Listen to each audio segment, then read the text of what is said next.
Hello, it's Ricardo and welcome back to Elite Dangerous. The Elite Dangerous galaxy is like any other. In any game, it seems to be conflict first, and then when things don't go your way, time to get out the welcome flag and try and attempt talks for peace. This has been exactly what's happened in regards to the Kingfisher megaship that was dispatched to the Hyades Sector YO-Q B5-1.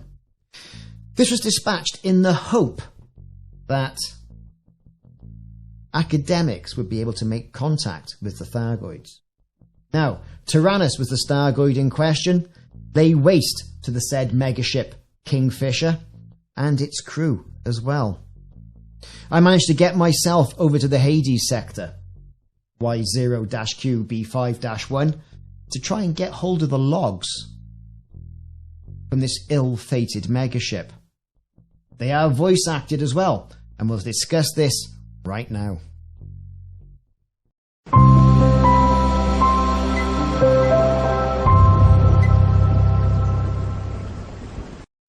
Collecting these logs of the ill-fated Kingfisher by no means was easy, and I'll come to that in a minute. It's not a case of just drop in, scan the ship, get the logs, get out. It did take me a few attempts, I have to say. And there's a couple of reasons for that. One, the ship is not apparent until you use the spectrum scanner, the full spectrum scanner, to find the location of it. You will also notice when you get into system, you can see the rogue signal sources are well evident. They're well evident, and there's quite a few of them, which you can scan as well in that particular spectrum range. Now that particular scanner has been updated free of charge. Yes, thank you very much for that. However, as soon as you do locate it, it's not too far away from another rocky body that's in this system. You can select it, and then that will then be your target. Look for the planet B1, and it's not too far away from that. So with the Kingfisher located in system, it's now time to get ourselves over there, and it's about 5,000 light seconds away, I'd say. And you can close the distance quite quickly. It takes about 3-4 minutes from the jump-in point to get there. When you get there, as you can see, there is the Kingfisher, and it's had a right old stuffing. There are cargo bays, and there is some cargo littered around as well. Scanning the structure will reveal logs and ship log updates, of which there are 3 to collect. Now be warned, because the Thargoids are going to turn up. Or, at this point in the game, the Thargoids will turn up. As soon as you get close, you can hang around, I think, for about, 3 minutes. And before you've got it, they're going to rain a whole hail of whoop-ass on you. So, you're either going to have to be really quick, or do it in several attempts. It took me 2 attempts. And it's not just one Thargoid that jumps in either.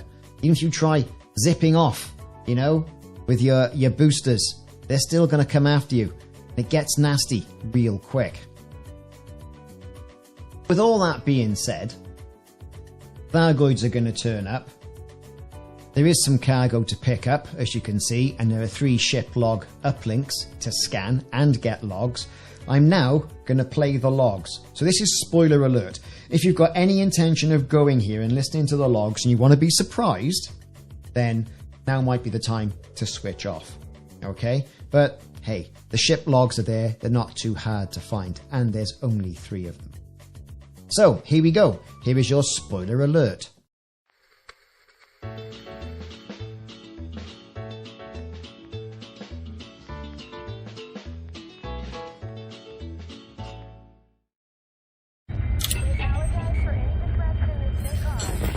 What to say. I suppose I should start at the beginning. This is Dr. Elias Pope, standing aboard the Kingfisher. The megaship smells brand new. All aerosol sprays and adhesives. Our research equipment is current generation. Even the corridors have been polished.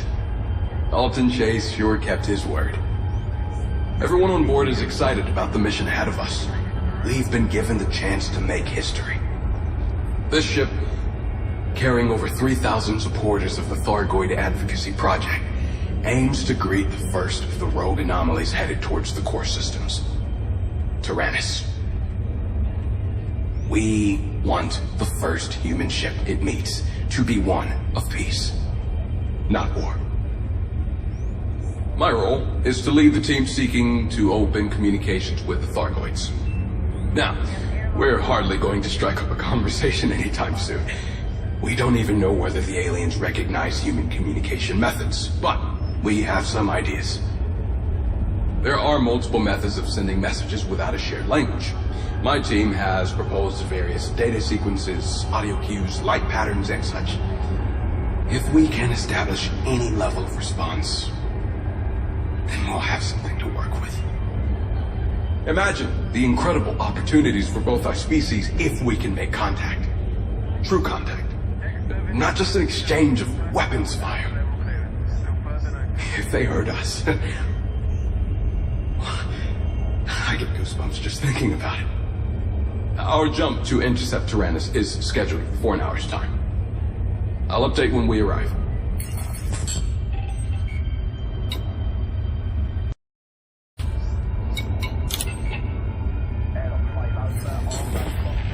We've reached our destination in Hyades Sector YO-Q B51 and started our observations.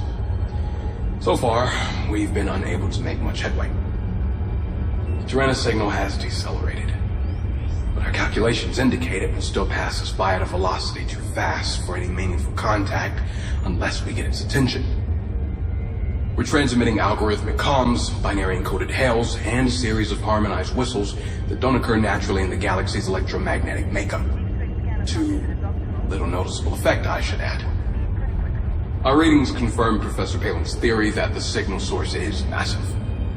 If our estimates are correct, Taranis dwarfs any man-made starport.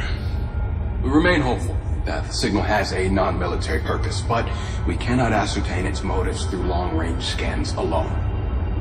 Mood aboard the Kingfisher is apprehensive.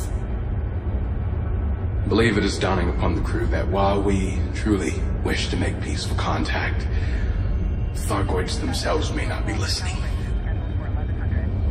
I have to admit, I'm beginning to wonder whether we made the right decision by coming here.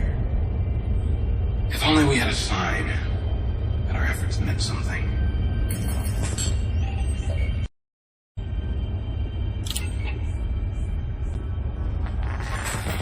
This is Dr. Elias spoke. I'm standing on the bridge of the Kingfisher. If you're receiving this transmission, we need federal authorities to cancel system access restrictions. Send help immediately. The ship has been attacked by multiple Thargoid vessels. They swarm the system as Taranis pass through.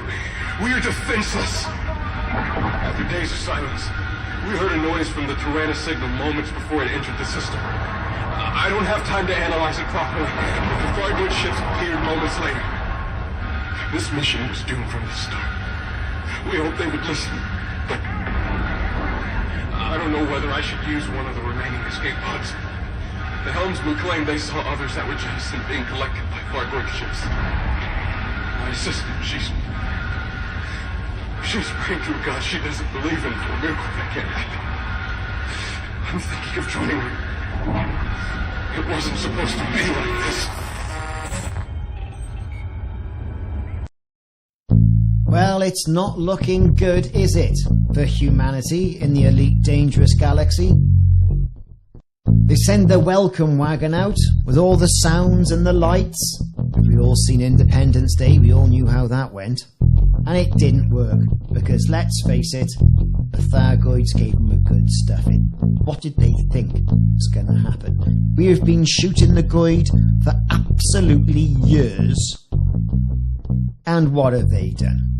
They've set a few stations on fire. There's been a few combat zones. We have pillaged their barnacle sites and harvested their meta-alloys. What did we think was going to happen?